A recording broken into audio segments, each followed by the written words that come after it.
interview of Bernard Widrow. My name is Don Wunsch, and I'm the Mary K. Finley, Missouri Distinguished Professor of Computer Engineering at Missouri University of Science and Technology in Rolla, Missouri.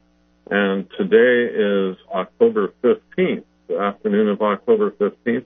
And this interview is taking place online with Professor Bernard Widrow of Stanford University. Bernard Widrow is an old friend of mine. He's received innumerable honors for his signal accomplishments in computational intelligence. He's the inventor of the most widely used adaptive algorithm ever, the LMS algorithm for training Adeline neurons. That's the early supervised learning contribution to the field. And so, Bernie, I'll turn it over to you. I will add that of his many accomplishments, of his many awards, I had the great privilege of having a front row center seat when he was given one of the first three individuals to be given the first IEEE Pioneer Award, which is the highest honor conferred by the Computational Intelligence Society.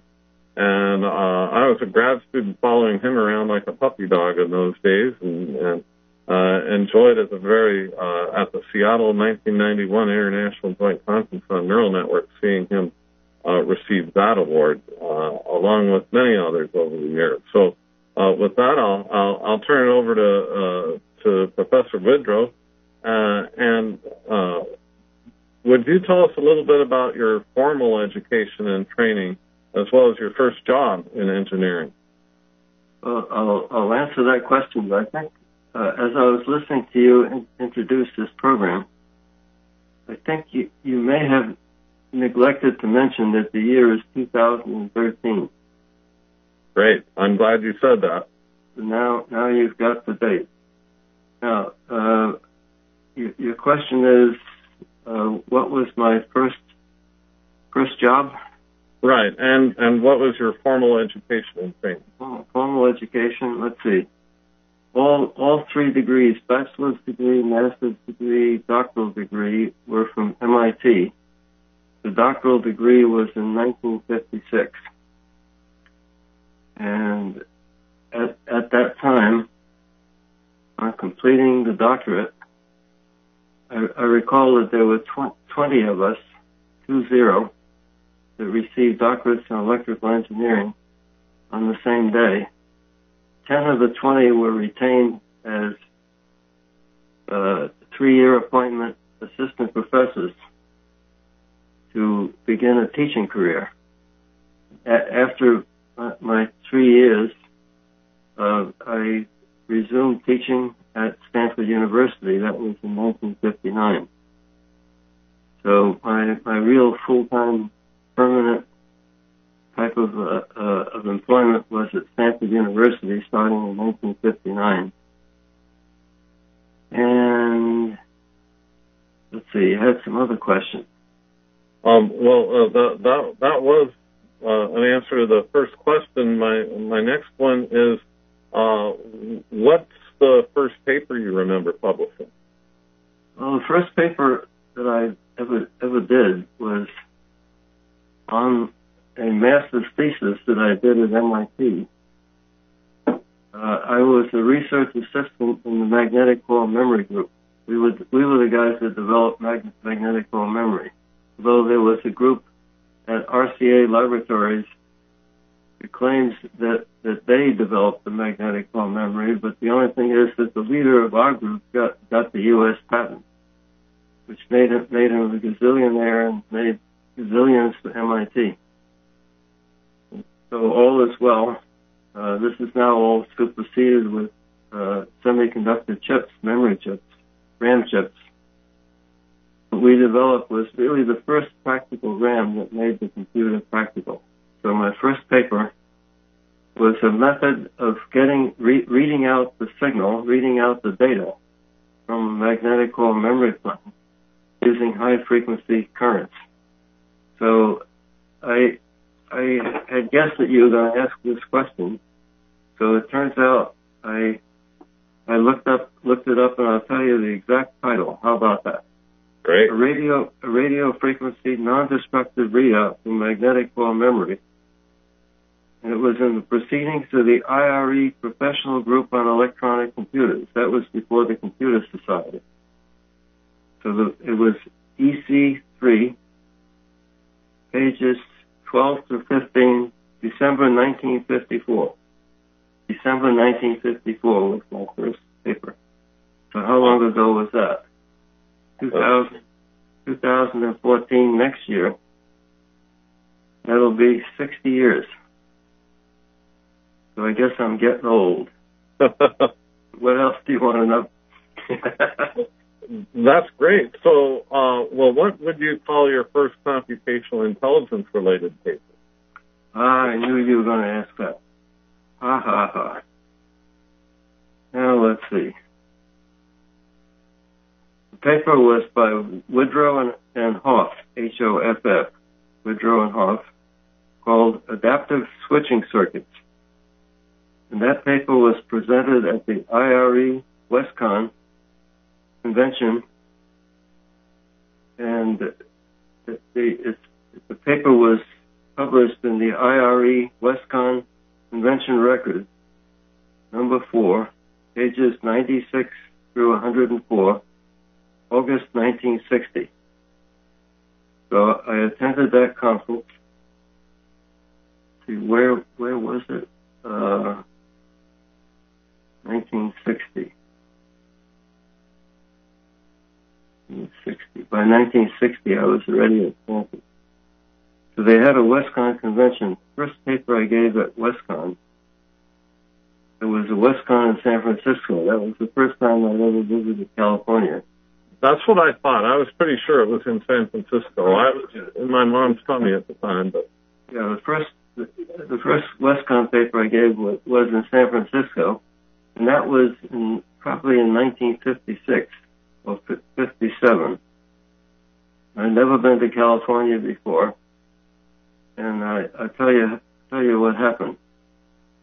After the conference was over, and at that conference I gave a paper on my doctoral thesis, which was on the subject of quantization noise.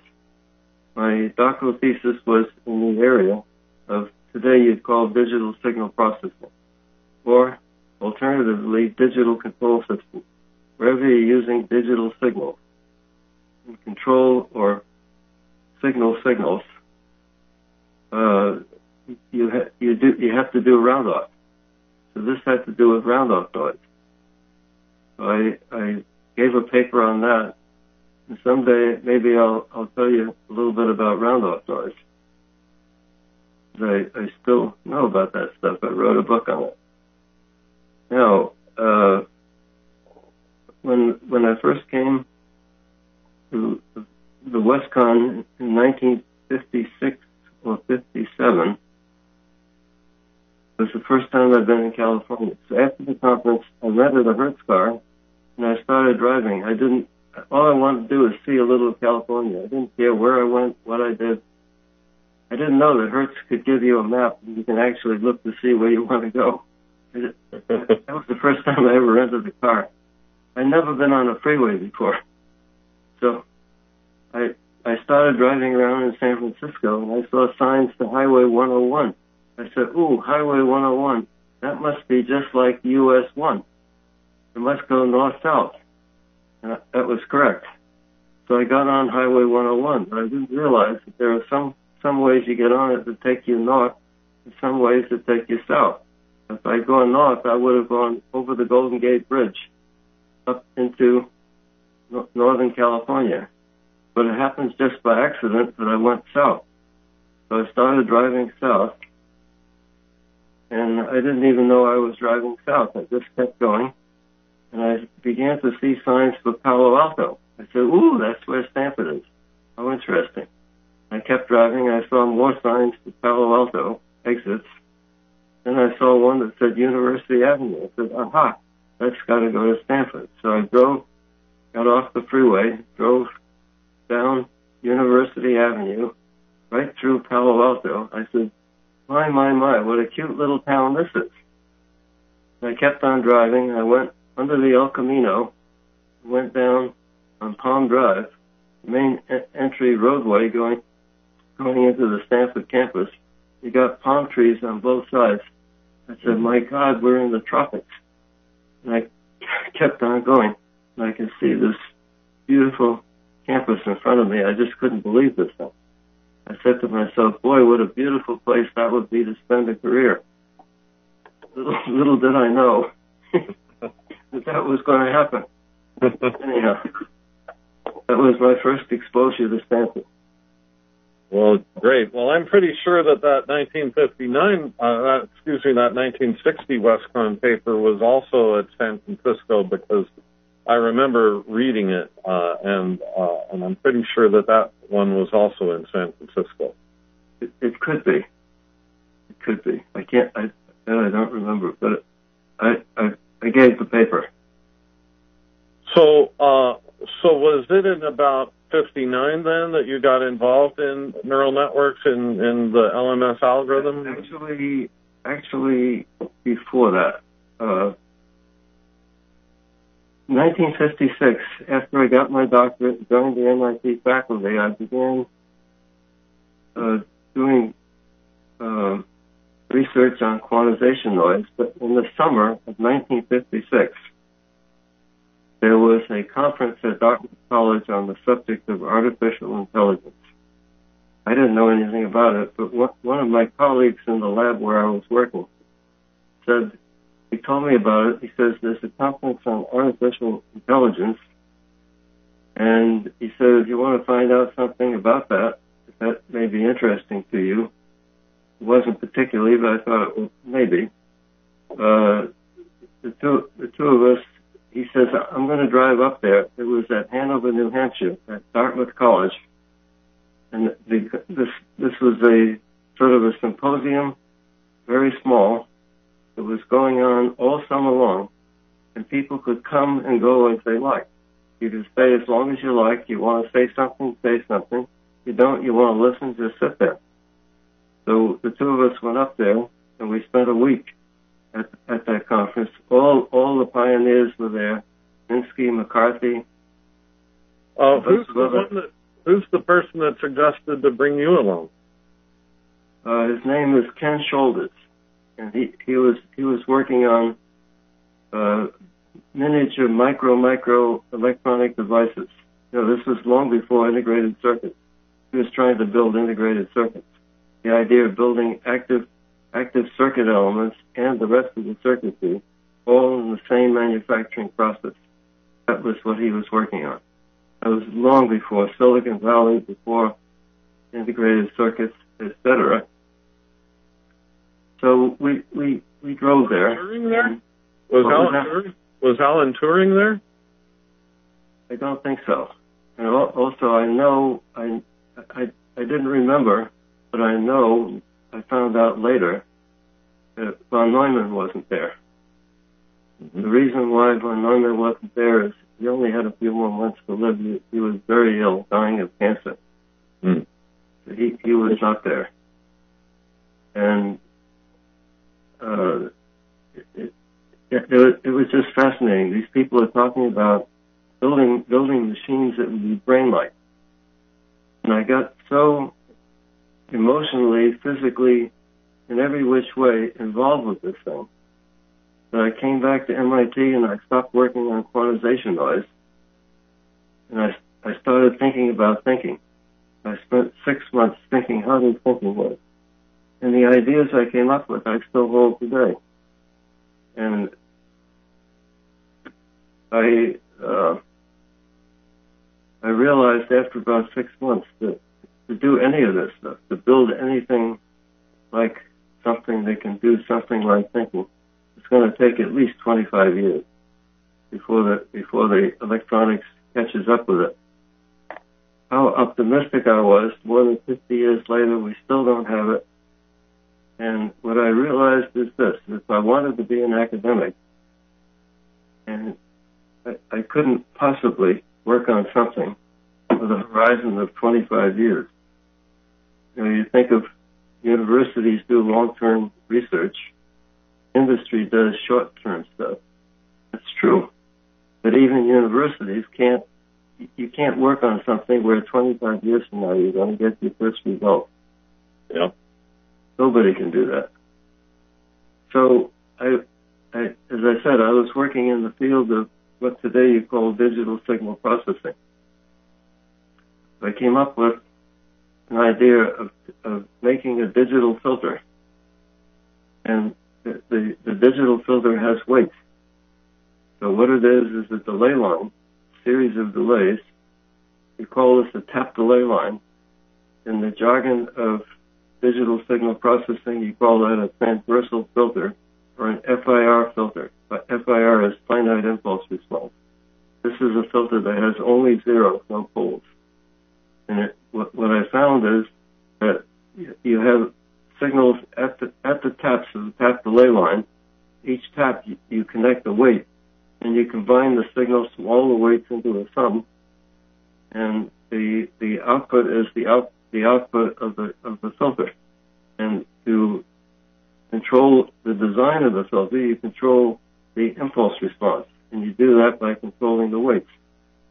So I was developing algorithms to control the weights based on the method of steepest descent.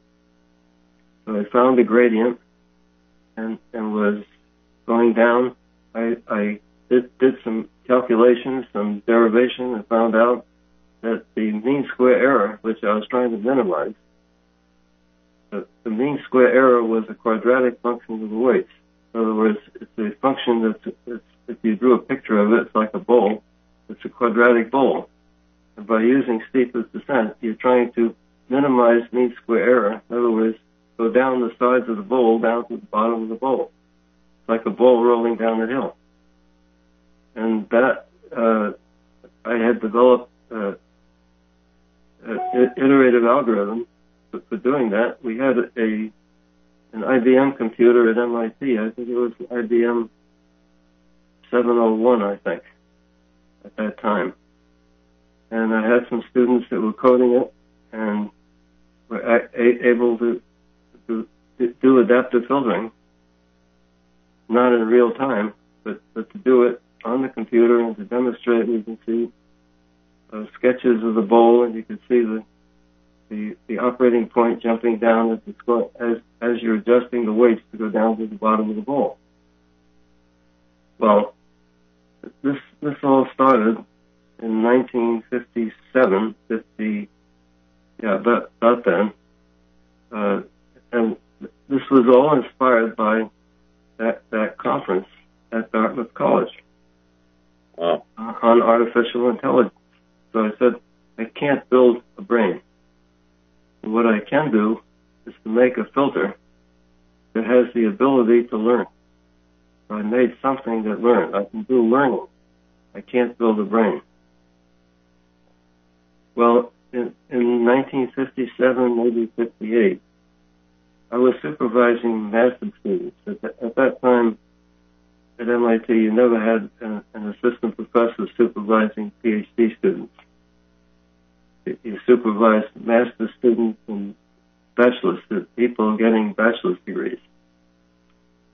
So one of my master's students, a man named Dick Madsen at MIT, was very interested in developing logic with, in other words, like a linear combiner with a threshold device, a sharp quantizer. By feeding in inputs that will be weighted, you can make adaptive logic. You can put logic level inputs into variable coefficients, variable weights, and sum the weighted signal and go through a quantizer. The output is either +1 or -1, or 1 and 0 as you like. And by adjusting the coefficients, you can change the logic between the inputs and the output. So as many inputs, single output. And what this is like a neural element. Mm-hmm. And so he got me started thinking about neural elements, and I began to realize that as you're talking about adapting the weights of an adaptive filter, you could also be adapting the weights of a neural element. And you can build networks of neurons, is what he's telling me. But he was interested in the logical properties. I was interested in the learning properties. Hmm. So we had very crude methods of getting the gradient, and very time consuming and data consuming. When I came at the end of my time at MIT in 1959, in the fall of '59, coming to Stanford, I joined the faculty as an assistant professor. And at Stanford, different from MIT, assistant professors were supervising doctoral students, associate professors, doctoral students, full professors, doctoral students. We all had doctoral students. When I left MIT, the electrical engineering department, there was no such thing as computer science. The electrical engineering department had 60 faculty. When I came to Stanford, the electrical engineering department had 15 faculty. So it was a little electrical engineering department compared to MIT. Stanford is caught up. But the difference is that when you have a little department where you're covering all of electrical engineering with 15 faculty, you didn't have 3 people in the same area. Everybody counted. Every man counted. And I found this. Also, the other thing is, having been a Stanford PhD, but coming from MIT, you come in, you're kind of a cockeyed wonder from the East. You understand? Uh-huh. So I was a cockeyed wonder from the East. And it was a very receptive. They're looking for ideas. They're looking to do something. Whereas MIT didn't seem to give a crap. I talked about things that learned. They didn't know what I was talking about. They thought I was in the loony bin. They came to Stanford. They said, oh, tell us. It was a totally different. At Stanford, I was all set to thrive. It was the right time, the right place, the right atmosphere, the right people, everything right. Well, I was just here. I just had a new office. They just set me up. I was all set to go. It was a couple of weeks into the beginning of the academic year. I got a call from senior colleague, John Linville. John Linville is half of an identical twin. His identical twin brother was Bill Linville, and Bill was my thesis advisor at MIT. That's really how I got the connection with Stanford, was through the two brothers. I had one as thesis advisor. He evidently recommended me to his identical brother who was on the faculty at Stanford. So I was in my office minding my own business, got a phone call from John Linville. He said, look, I've got this new student. He's brand new at Stanford. I'm telling him about all sorts of things I'm doing with semiconductor devices and semiconductor circuits. He knows a lot about that. I'd love to have him as a doctoral student. It doesn't seem to intrigue him. And he wants to see something else that might interest him. Would you be willing to talk with him? I said, sure, I'd be happy to talk with him. Well, it turns out that this young fellow was Ted Hoff. Ted Hoff was in my office, and I was explaining to him about adaptive filters and about adaptive neurons. And because I had been doing all that at MIT, I was setting up shop at Stanford. And this seemed to interest him quite a bit. The two of us are having a very lively discussion, and I'm up at the blackboard writing some things. And all of a sudden, we got a new way to calculate the gradient, which is much, much better than what I was doing. What I was doing was observing data. I would take a single weight, a single coefficient, and kick it forward, and measure the mean square error, and then kick it backward, measure the mean square error, take the difference in the two mean square errors, and divide by the difference in the setting of the coefficient. So I get the derivative of the mean square error with respect to that weight value. So that would give me one component of the gradient. We developed with something where you didn't have to rock the weights backward and forward, just leave them fixed.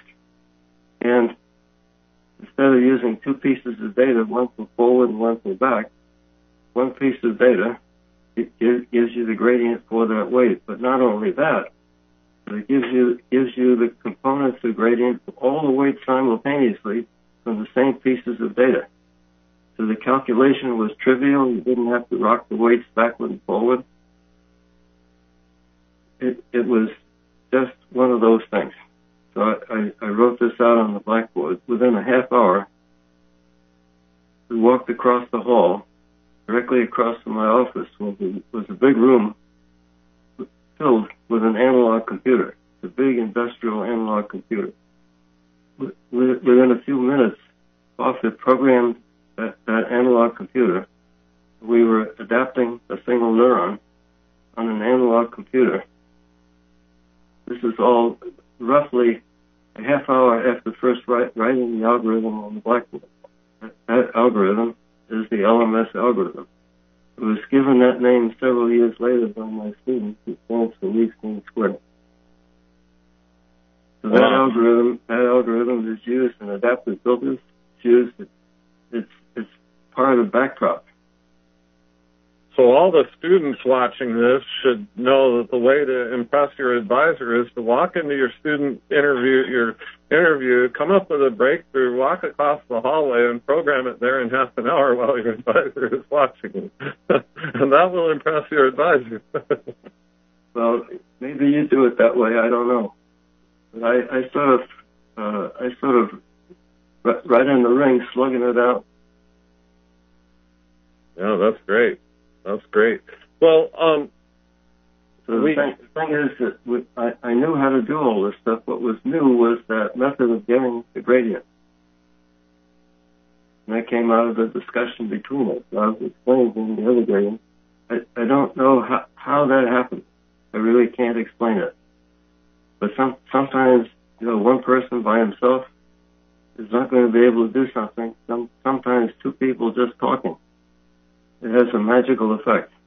Conversation like that can be really powerful.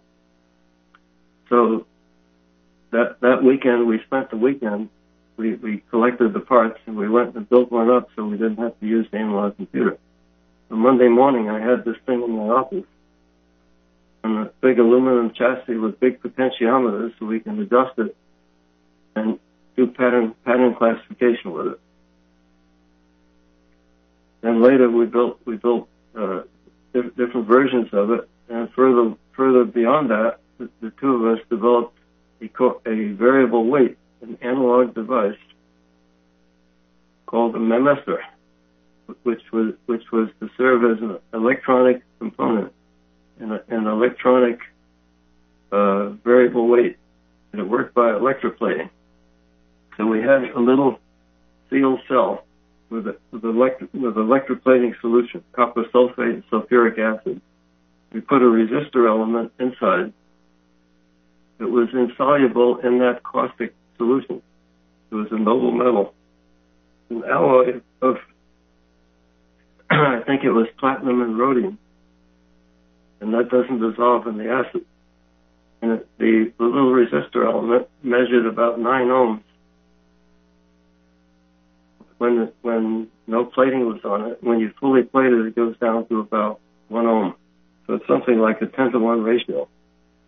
I have a little Adeline right here. I can show you. There you go. Can you see that? Yeah. I think I've held that before. I visited you at your office in Stanford in the early 90s. Yeah. So there's a set of switches that allow you to put in an input pattern. The meter reads the signal at the summation point. So you decide whether the response is +1 or -1, depending on whether the needle reading is positive or negative. Now this little guy it doesn't have mechanical weights. It has electrochemical weights. And you can see them right here. Let me hold it like this. I don't know if you can see them. Yeah, they're at the bottom. Yeah, the lower. Now my hand is not in the way. You see that some of the electronic parts and components? Yeah. That's from 1960. If you're a little bit higher, yeah, there are the weights. You can see the weights. Mm-hmm. There are 17 of them. Yeah. Each one is a little cell. Each one is a synapse. Well, I think that those comments, we hit on my first several questions, but my question 6 we didn't touch on all that much, although you talked a little bit about challenges. But what would you say was the major challenge that you faced in accomplishing this pioneering research? Was it mathematical or? No, the biggest problem that we had was this. I knew we wanted to make a neural network. I knew that this should be a layered structure. And I was never back at that time able to come up with an algorithm for training multiple layers. I was able to train a single neuron. What we did is we went from adeline to Madeline, and that had something like 5 adaptive neurons whose outputs fed either a majority vote taker or an OR element or an AND element, depending on what. But in order to train, today you'd call the hidden layer before the output layer. The output layer was a single neuron. The hidden layer had 5 neurons. And in order to train the hidden layer, you had to know whether the output layer was an AND element or an OR element or a majority vote taker. And to me, that was unsatisfactory. We were certainly able to train it. So we were training an adaptive layer, feeding a fixed layer. What Rosenblatt had with the perceptron at the same time was he had random fixed layer, hidden layers with random weights fixed. And his output layer was adaptive. You see? Mm-hmm. And I argued with Frank Rosenblatt. Every time that there was a conference where they had anything to do with learning, there weren't that many. There were only a handful of people in the world that were doing that stuff. So there was a small group in Japan, University of Tokyo. There was a group in Moscow at the Institute of Telemechanics and Automatics. Do you know automatics and telemechanics? Do you know who any of those foreign researchers were? Yeah, it was Nagumo and Noda, Tokyo, and it was Eisenman and colleagues in Moscow, and in England, I don't know exactly who, but I found out years later that Dennis Gabor, who invented holography, was involved to some extent with that. In Germany, I found out a few years after that, there was Steinbuch at the University of Karlsruhe. And that was pretty much it for the whole world. I didn't catch the name of the Russian that you knew. Eisenman. Mark Eisenman. Eisenman. Yeah. And then he became a dear friend. And then another dear friend in Moscow was Yakov Salmanovich Tsipkin. Tsipkin was Mr. Digital Signal Processing for the Soviet Union. I met Tsipkin. The first time I was in Moscow was in 1960. In 1960, I gave a paper at a conference called IFAC, International Federation of Automatic Control, in 1960. Norbert Wiener was there at that conference. And at this conference, I gave a talk on adaptive filtering. This was, let's see, I didn't talk about the LMS algorithm, but I talked about how to get the gradient components by rocking the weights forward and backward. man who was in the audience was Sipkin. And he was about 10 years senior to me. He said, "We've been waiting for you. We've been wanting to speak to you." He says, "I have a whole group in Moscow working on quantization noise." And he says, "Your paper is fundamental to what we're doing." I said, "Don't worry about quantization noise. This is a bigger game. Getting things that can learn, getting adaptive filters that can learn." So he did, and I didn't think anything was sinking in. But a few years later at another conference, I met him again, and now he has a whole group working on adaptive filtering. Great. So I think I had a little influence on him. He was a great man. Eisenman, these were very, very able people.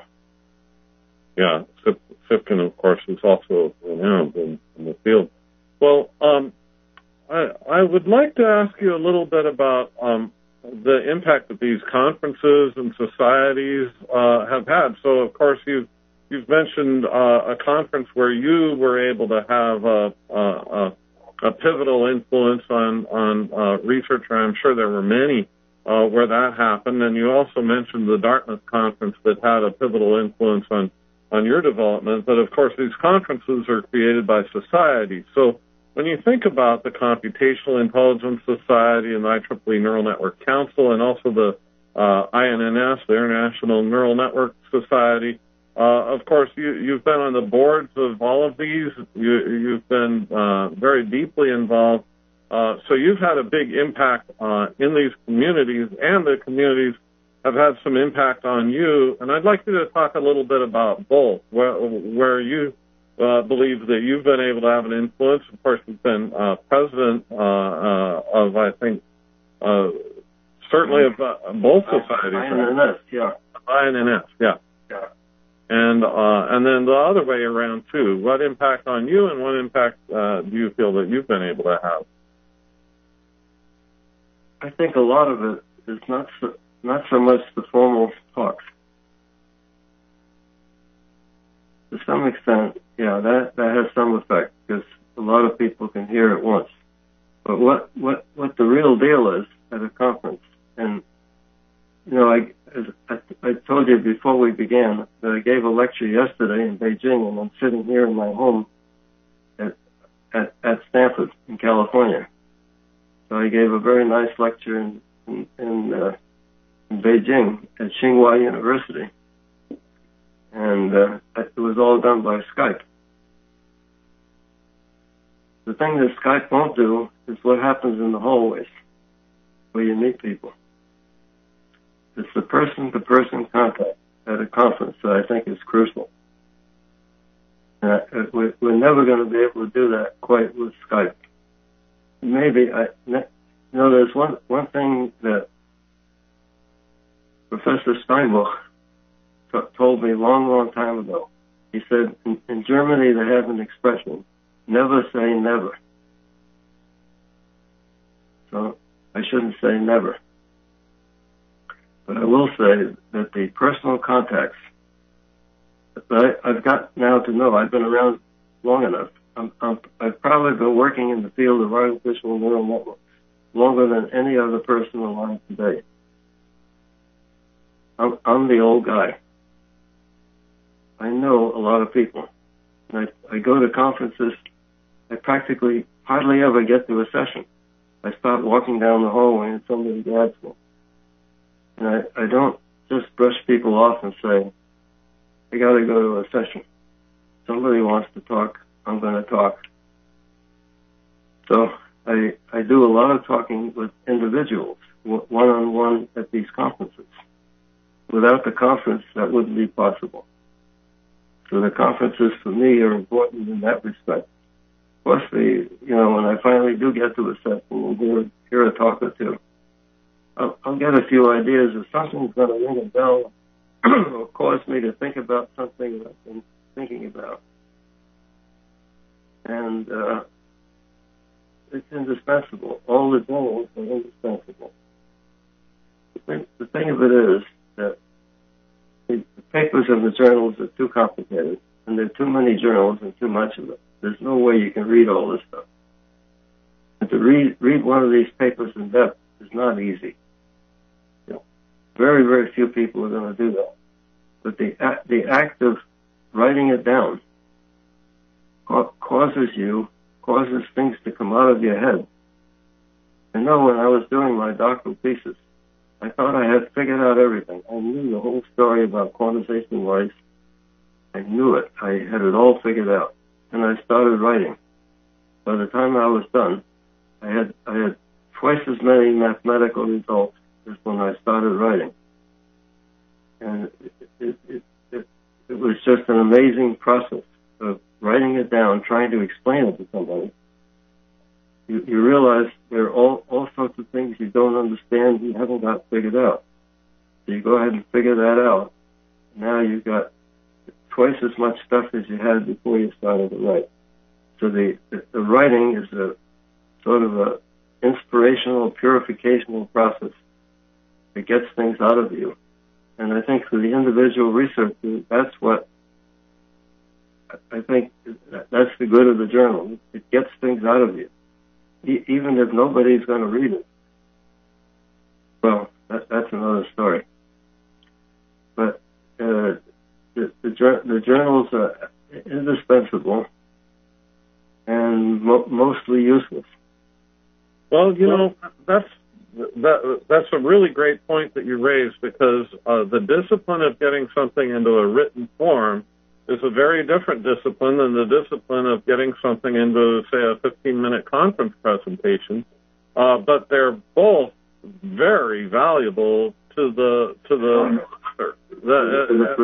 or the researcher.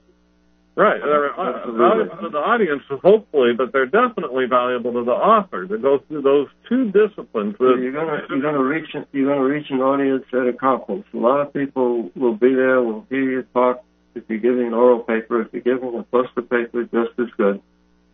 People will come to see you, and it's just different. And they're both very, very useful. They serve that purpose of bringing things out of you and forcing a discipline on you to really get it down straight. Unless you write it down, one way or the other, it doesn't really exist. Mm-hmm. And so that's I think, I can't speak more highly for the societies and the journals and the conferences. All of this stuff is absolutely essential for progress. And just a few of these papers, very, very few, are going to have impact. And some of them quite widespread. So every time you write, you expect that your paper is going to have that impact. I don't know. I have a funny way to write papers. I write very few of them. So throughout my whole career, I've only written a couple hundred papers. For the number of years I've been at it, that's not very long. I write just a few papers in a year. Some years I don't write any papers at all. When I don't write a paper that's just epsilon beyond everybody else's paper. And I usually don't give a damn about what other people have written. The last thing I do when I'm doing a piece of research is to read the literature. I tell students about this, but I don't really recommend this for other people. I think other people have to they'll spend weeks and months reading the literature, reading, studying everything, and then they'll start doing some things. And that's the way I think most people do it. It's exactly the opposite of what I do. I just totally ignore the literature. I just sit down in the clear blue sky and do. And when I do, after I'm all done, and I'm ready, I've got a paper all done, ready to submit, then I go look in the literature. Now it's easy with Google. It used to be difficult. Now it's easy. And check out and see if there are some other things that I didn't refer to that I should have, that I should know about, or should I adjust my paper in light of somebody else's work? It's very rare that I ever have to change anything. If you just strike out on your own, the chances of somebody having been there already is pretty small. However, this doesn't always work. we've been, in the last year, we've been working on a new algorithm called no-prop. So we've always used backprop. Backprop is wonderful, excellent algorithm. But I was working with one of my students, and he told me, I'm really studying the dynamics of backprop. And I'm finding out that the hidden layers, the weights in the hidden layers don't change very much with backprop. There's a real question of what happens with backprop. You start out with random initial weights, and they don't change very much. I said, well, look, let's try this. Suppose that we fixed all the hidden layer weights. Just don't even try to adapt them with backprop. Just fix them, set the weights randomly and fix them. And now we'll just train the output layer with the LMS algorithm. We did it. It worked. And it works almost as well as backprop. It's restricted because you're not allowing yourself to change the hidden layer weights.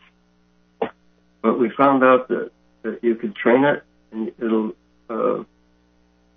various experiments and generalization we did, it does the same, except that if the number of training patterns exceeds what we call capacity, that's the whole story in itself. Under capacity, you can't tell them apart. Overcapacity, backprop does a little bit better than no prop, but you can increase the capacity of the network by putting more neurons in the final hidden layer. That increases the capacity. And now, backprop will easily catch up with no prop. You make the capacity bigger, it'll do better than your original backprop. So, we published a paper in Neural Networks, and then I saw someone send in a letter to the editor, and the editor sent it to me. And there's a whole group in Singapore working on an algorithm. Over the last 10 years, they've been working on this that they call Extreme Learning Machine, ELM. I never heard of it.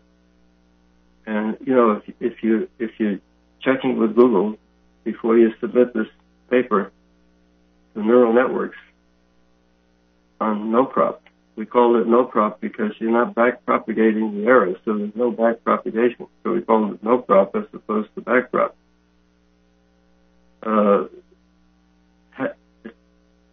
This Guangmin Pong.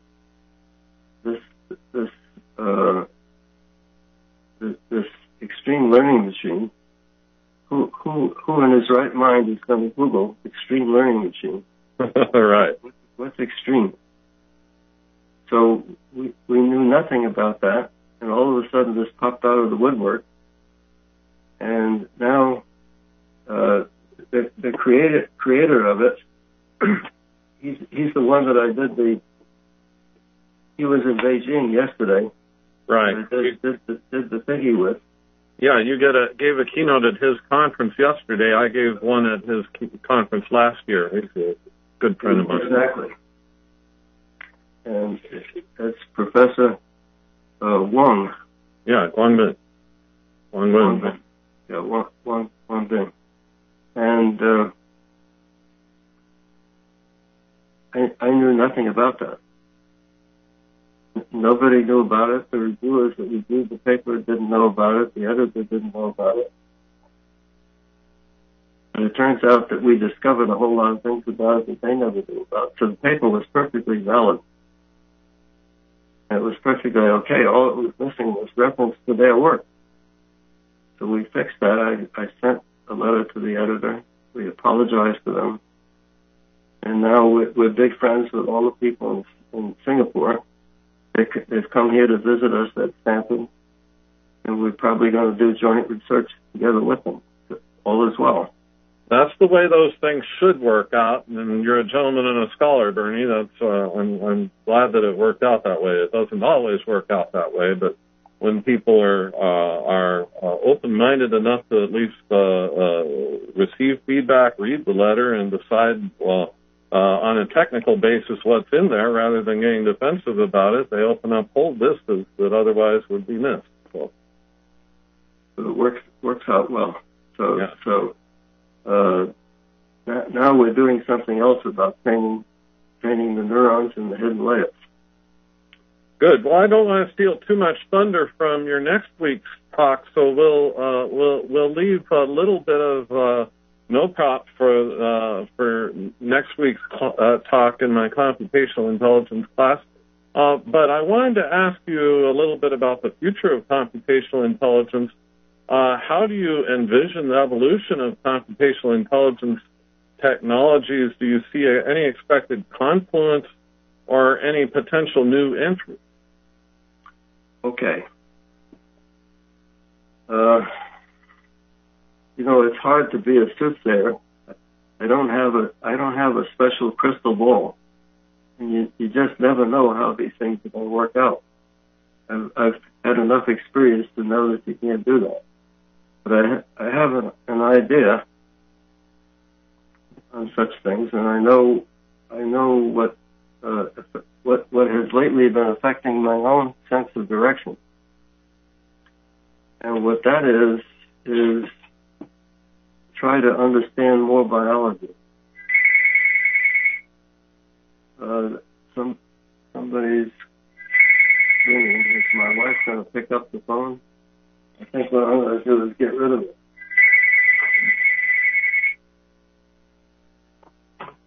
I'll make it go away. Anyhow, you're sitting in my office at home, and things happen. Anyhow, the issue is this. During the past summer, we've become interested in heavy and learning. I never expected I ever would. There's the whole idea of neurons that fire together, wire together. Wire together means that you increase the coupling, the weight, synaptic weight between two neurons, the presynaptic neuron and the postsynaptic neuron. You increase the weight. I'm saying to myself, why the hell would anybody devise something like that? What good is it? Why would you do that? It doesn't seem to make any sense at all. If they fire together, they wire together, it just sounds like a crazy idea. So I never was really interested in heavy and learning. I didn't think it was worth a damn. But meanwhile, I find out that Ebb's ideas have had tremendous influence in the whole field of neurobiology. It's just like Darwin's influence on biology, like Einstein's influence on physics. So I have a copy of Heb's book in my computer. Did you ever meet Heb? No. He published his book, his major opus, in 1949. That was 10 years before the discovery of the LMS algorithm, which was in 1959. So I never met him, never knew him. I knew some of the early pioneers at MIT, McCullough and Pitts. I forgot to mention those two. I got to know McCullough a little bit. He was a wild and crazy guy. Pitts I never really got to know. He was in the math department at MIT. And he was doing some of the mathematics together with McCullough. They were interested in the logic that you could do with neural-like elements.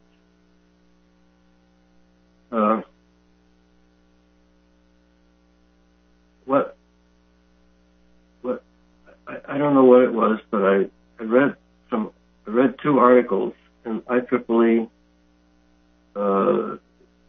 special issue of, I think it was Circuits and Systems magazine, Circuits and Systems Society.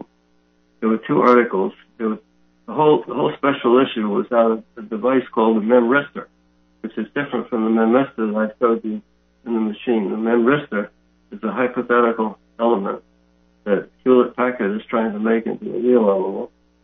They've been trying that for a number of years, and whether they're ever going to come up with something or not, I don't know. But our memristor was working in 1960, and we were doing neural nets with it. So they're talking about doing, among applications for their linguistic, use it in neural nets.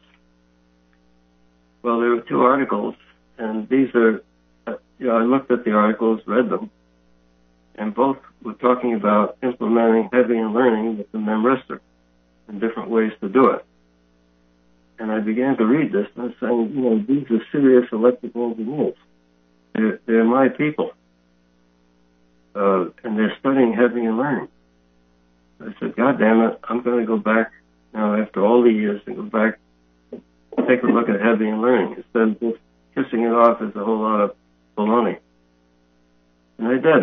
And I had some students do a search and find out they can't find articles by Heb, but somebody found a book in Heb's books. Somebody, I think in Poland or Romania or someplace, took and scanned the whole book and put it on a website. Somehow the student found it. I don't know how. And I've got it now downloaded into my computer. I've been reading Heb's book. Not easy reading, but it's okay. He never said neurons that fire together, that fire together, wire together. He said something much deeper than that. But that's sort of a boil it all down, just a catchphrase, like a soundbite. I began to think about it, and I looked at some of the diagrams that they had in those two IEEE papers, and they look like neural nets, and they're using this non-listener. Nobody has ever done it. Nobody's ever made it work. Nobody's made neurons that work and adapt like Hoff and I did in 1960. But they're learning and they're struggling. I can see they think that they found the secret to life and all that stuff. That's what we thought we found. And I can tell you that one thing, when I first wrote LMS algorithm on the blackboard, I just knew that this was profound. I had no idea how it would be applied. I just thought, this is so simple, so elegant, and allows you to adapt the neuron. Then I started reading the literature. I got some references from the IEEE papers into the biological literature. I started reading them.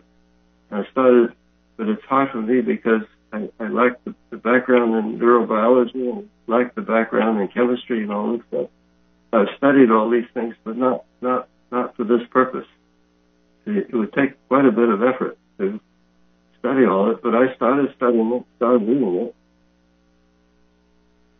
I'm saying, there's something about Hebbian learning that looks like LMS algorithm. I kept on thinking about it, and I found a way to do what I thought was Hebbian learning based on what I read from Heb, to do this with LMS algorithm. So now we have a new algorithm called Hebbian LMS. And we simulated it. This works beautifully. It's a clustering algorithm, and it learns autonomously all by itself.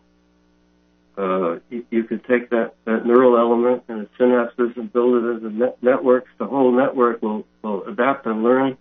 All the learning is local in the neuron and the synapses providing its inputs. Have you published it yet? No. I've got now, at the moment, I've got first draft of the paper almost done. Just about. I had to add a little bit more on simulations, experiments, most of the paper. But I have to edit. I have to edit and edit and edit. And I'm very careful when I write a paper because I put myself in the position of the person who's going to read this thing. I don't write it for myself. I write it, I'm teaching. I'm a professor. I write that paper so that it's extremely readable. If it's complicated and a little convoluted, fix it. But just drive out ambiguity. Make sure that every sentence is clear. There's nothing in it that will mislead, get someone thinking along the wrong track. So that's what I do. I teach my students, be very, very careful what you write. It's a responsibility you have to the reader. Well, so the paper needs editing, the first draft. Just can't do it in one draft. I know some people that can write like that. They can write a book chapter, send it into the publisher, write it and send it in. I can't do that. I have to do it over and over and over again until I'm finally happy with it. So, yeah, that's one thing I like about really well-written papers. Yours are like that. Another example of someone who writes like that is Joe Goodman. You're breaking up pretty badly. Yeah. I like papers that are written that way, that are very lucid and with the reader in mind. Too many papers are not written that way. I really like it when people write them that way. Well, it's something that I was sort of trained. I had a woman who was an editor who I worked full time with myself and doctoral students. She was editing their doctoral theses, and she had whatever paper I wrote, she was editing. But then she died, and I promised her I was going to continue and make sure my students learn how to write, make sure that I learn how to write, and be very, very clear. I've been trying to fulfill that promise for years and years. The lady was Mabel. When your student wrote a draft of a thesis, I said, go see Mabel and get Mabelized. So he was getting Mabelized, and when I wrote something, I had to submit to Mabel, and all the bloody pages would be all over the floor. She tore my work to shreds. And she didn't care who the hell it was. She just tore it to pieces. So, good reason. Everybody needs somebody like that. You need to get Mabelized. So, anyhow, that's. I'm telling you a lot of personal things. Well, good. Well, I really like that insight too. I'm a big believer in doing that. Do you predict any scientific or technological breakthroughs involving computational intelligence technologies? How do you see society using this stuff? The whole subject of pattern recognition is not really fully developed. It's clear that people can recognize speech, recognize patterns, recognize images in a way that's infinitely superior to what we can do artificially. So we've got a long way to go. Yeah. We know what's possible because we have an existence to it. So I think it's already pretty good. Speech recognition works a lot better than anything I would have expected at this point. We did real-time speech recognition back in 1961. We made a video of it. If people would like to see some of my early work, if they look on my Stanford University website, they can, on the website, they can get all the publications.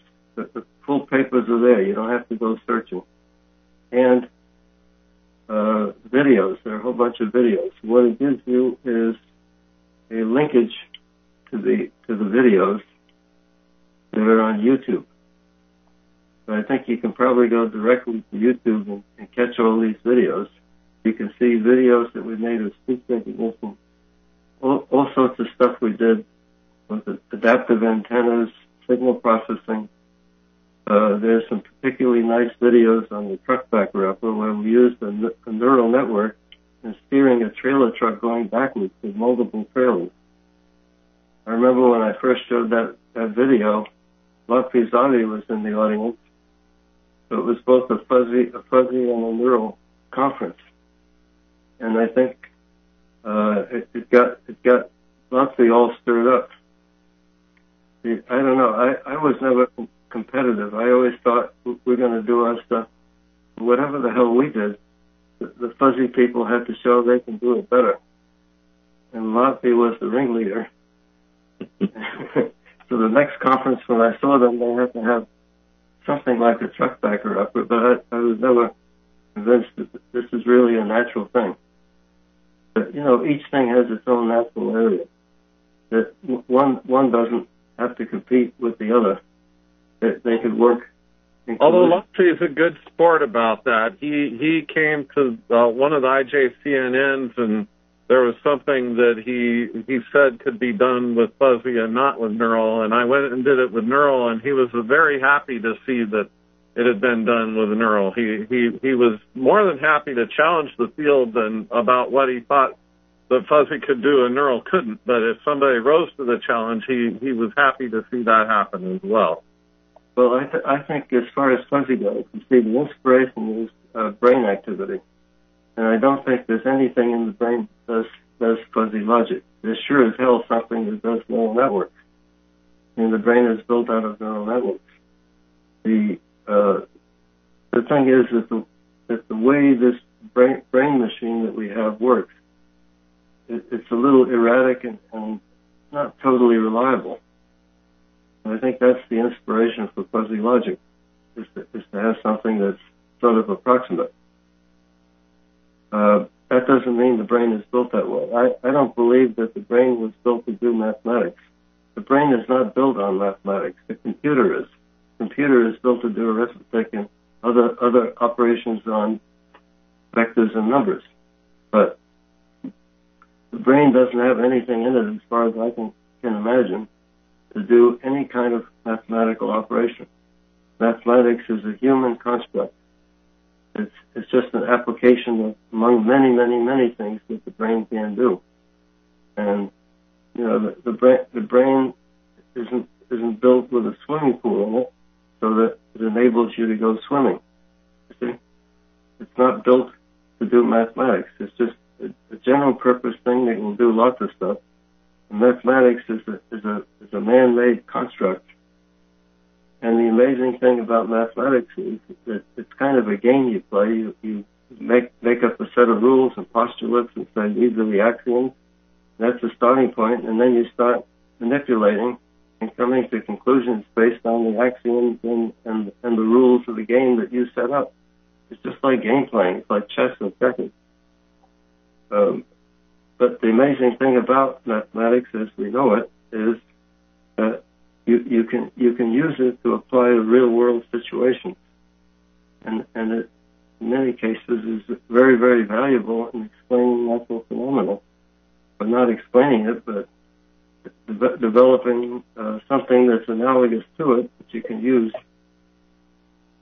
Like for instance, if you want to know how many cans of paint it's going to take to paint this room, you can relate that to the area of the room, which is in rectangular walls. It's the length times the width, and you multiply the two together, and the numbers do things, and you can numerically come up with something that you call area. And sure enough, that has something to do with the number of cans of paint that it's going to take to paint this room. See, that's just an example. So I say the brain is not built to do mathematics. It's not built to do logic. It's not built to do fuzzy logic. It is built of neural networks. I think that the study of biology and the relationship between the study of artificial neural networks and the study of neurobiology, and working together in collaboration between neurobiologists and engineers and scientists working on artificial neural nets, that combination will lead the way in the further development of the applications and the theory of artificial neural networks. That's the way I see it. And a few years ago, I wouldn't have said that.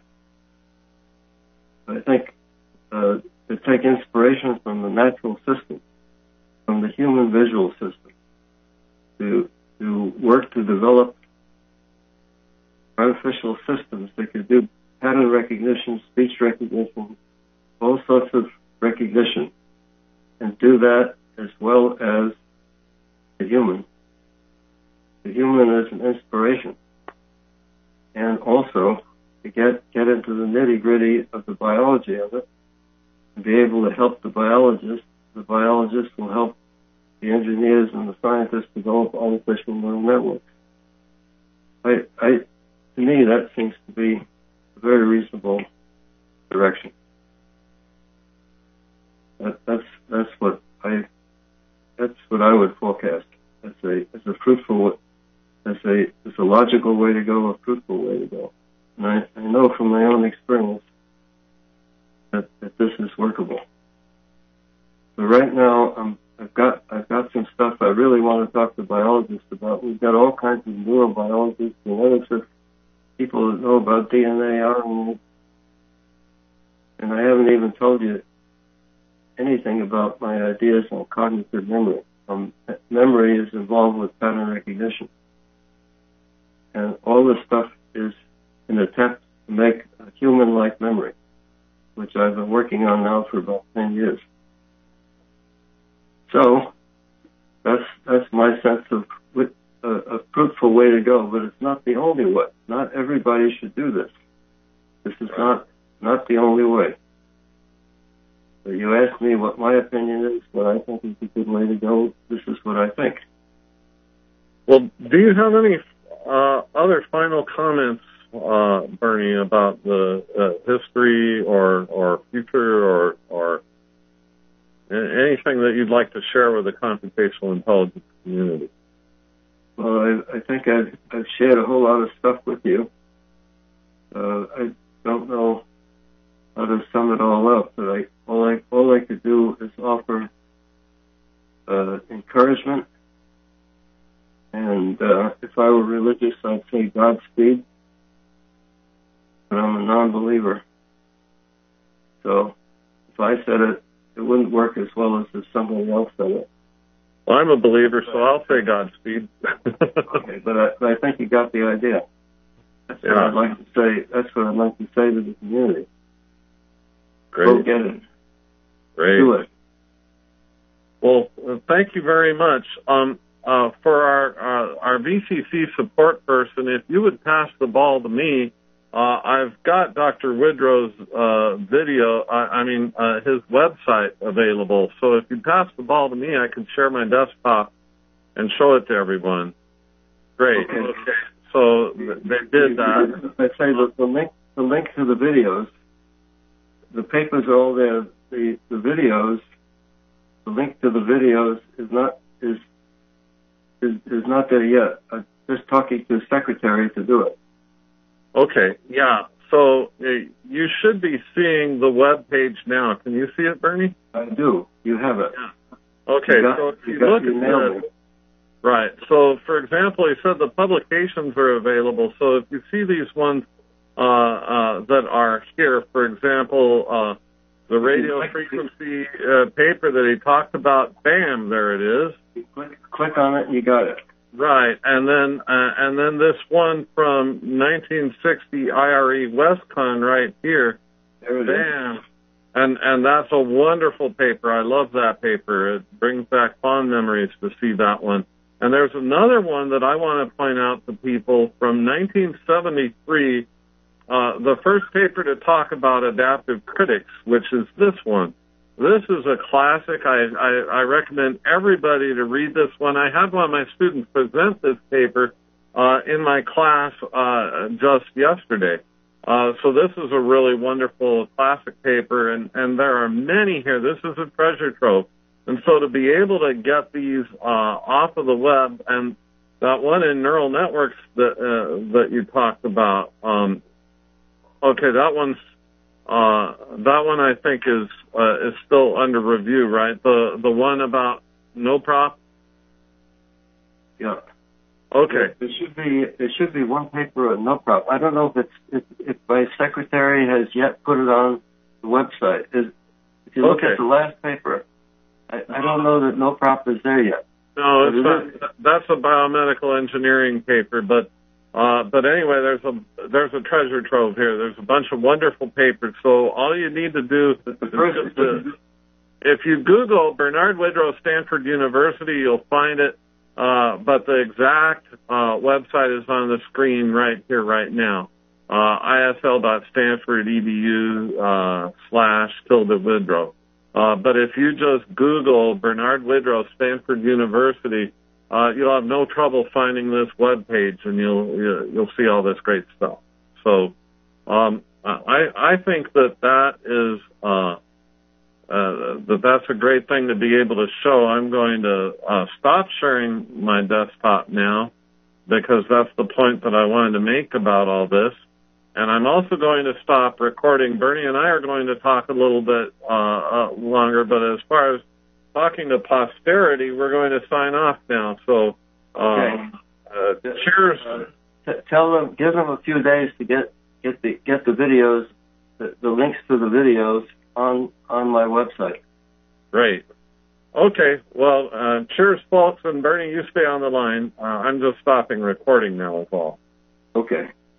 Okay, and let's see. We still on.